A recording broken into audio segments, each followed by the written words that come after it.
Hello and welcome to RaxtL. Today we'll explore 5 more movies that you might not know are remakes. Number 5, I Am Legend, 2007. A remake of The Last Man on Earth, 1964, and The Omega Man, 1971. Loosely based on the 1954 novel by Richard Matheson. I Am Legend, starring Will Smith, is the third adaptation of this book. The first version was the 1964 hit The Last Man on Earth. Matheson wrote a script, and British-based Hammer Film Productions announced in 1958 that they would make it. However, British censors refused the film to be made, so the script was sold to an American producer. 7 years later, The Omega Man was released. This is a looser adaptation with a more action-oriented plot. Robert Neville is the last healthy human in a world ravaged by a biological war. He fights nocturnal albino mutants who fear sunlight. The Omega Man introduces a more sympathetic portrayal of the mutated humans, with hints of them forming a new society. In the film's conclusion, Neville encounters a group of immune humans, suggesting hope for rebuilding society. This differs significantly from the book's ending. Warner Brothers began developing I Am Legend in 1994, and various actors and directors were attached to the project, though production was delayed due to budgetary concerns related to the script. Production began in 2006 in New York City, filming mainly on location in the city. The differences between these films include the cause of the apocalypse. In The Omega Man, it's biological warfare. I Am Legend. It is caused by a mutated measles virus, intended as a cure for cancer. The endings also offer different perspectives. In The Last Man on Earth, it's ambiguous, leaving the nature of the remaining creatures unclear, whilst The Omega Man offers hope with Neville finding a group of immune humans. The ending of I Am Legend. Neville sacrifices himself to help a group of immune survivors escape. A more tragic but thematically consistent ending. Number 4, Goodnight Mommy, 2022. A remake of Ich Sehe, 2014. The Austrian psychological horror film Ich Sehe, literally translated as I See, was a critically acclaimed movie. It was even selected as the Austrian entry for the Best Foreign Language Film. This follows twin boys whose mother has undergone cosmetic facial surgery, with the twins' suspicion that the woman residing in their house is an imposter and not their mum. They will try everything to prove it. In April 2021, Variety announced that Playtime had purchased the rights for a remake to the 2014 Austrian film Goodnight Mommy, which was being developed with Amazon Studios and Animal Kingdom. As it is not an exact shot-for-shot remake, it is very close to be. The few differences include the original is more shocking, disturbing, and involves more graphic and unsettling violence, particularly involving the children. The remake is toned down for a wider audience. The twist focuses on the strained relationship between the twins and the mother. I was hoping this could be our little secret. What do you think?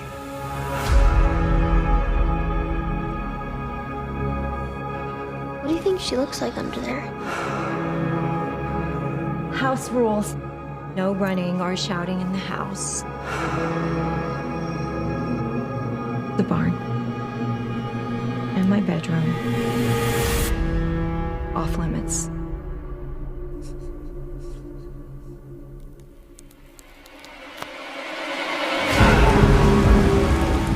Don't you think something's different?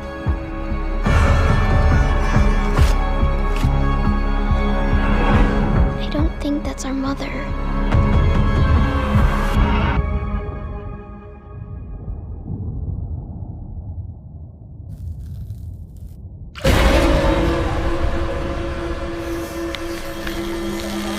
Open the door! You're not our mother. Say it! You are my mother!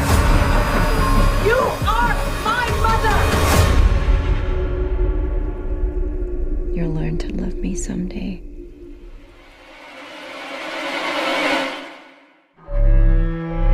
Number 3, The Crazies, 2010, a remake of The Crazies, 1973. The Crazies is a 1973 science fiction horror film written and directed by father of the zombie film, George A. Romero. A military plane crashes near a small town, infecting the water supply with a deadly virus that causes insanity, then death. The army moves in to control the situation, only for the civilians to treat them as invaders and then infect them as well. The Crazies was a box office failure upon release, but has since become a cult classic. The remake of The Crazies was released on February the 26th, 2010. Scott Kosar, who had worked on the remakes of The Texas Chainsaw Massacre and The Amityville Horror, was brought in to pen the script. He was looking to update the storyline of the original. As there was almost 40 years between the films, there were a few differences to echo the changes in the real world. The 1973 film leans more towards social commentary, with elements of dark humor and grindhouse horror. The 2010 remake is a straighter horror film, focusing on suspense and gore.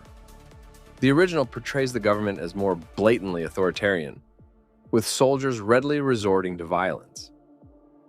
The remake has a more detached, almost clinical approach by the military, with decisions made by a satellite AI. The original spends more time exploring the descent into madness of the infected townspeople.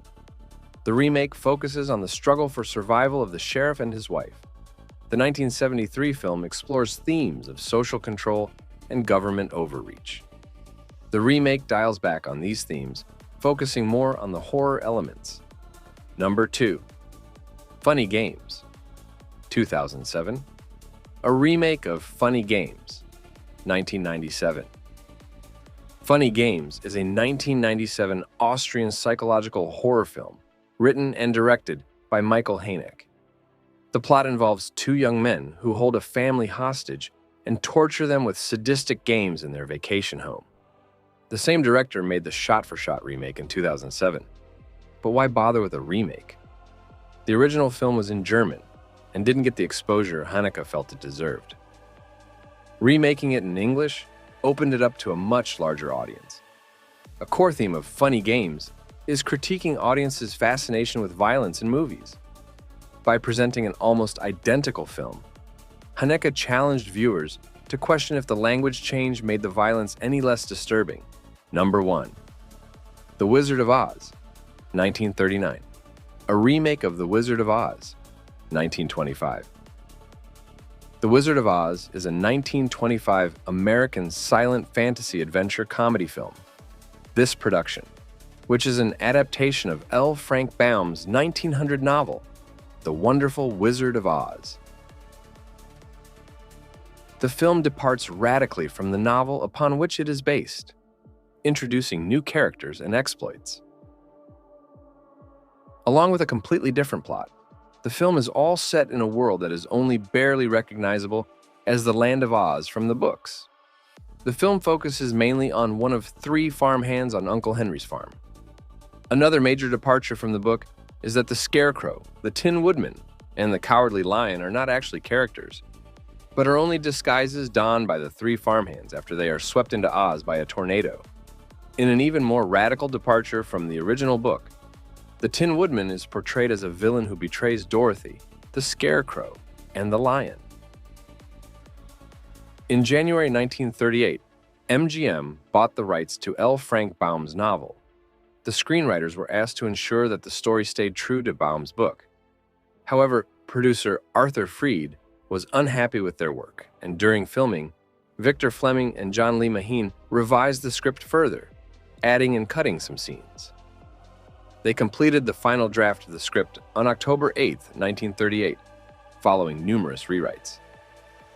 Even with this rough start, the movie is a classic.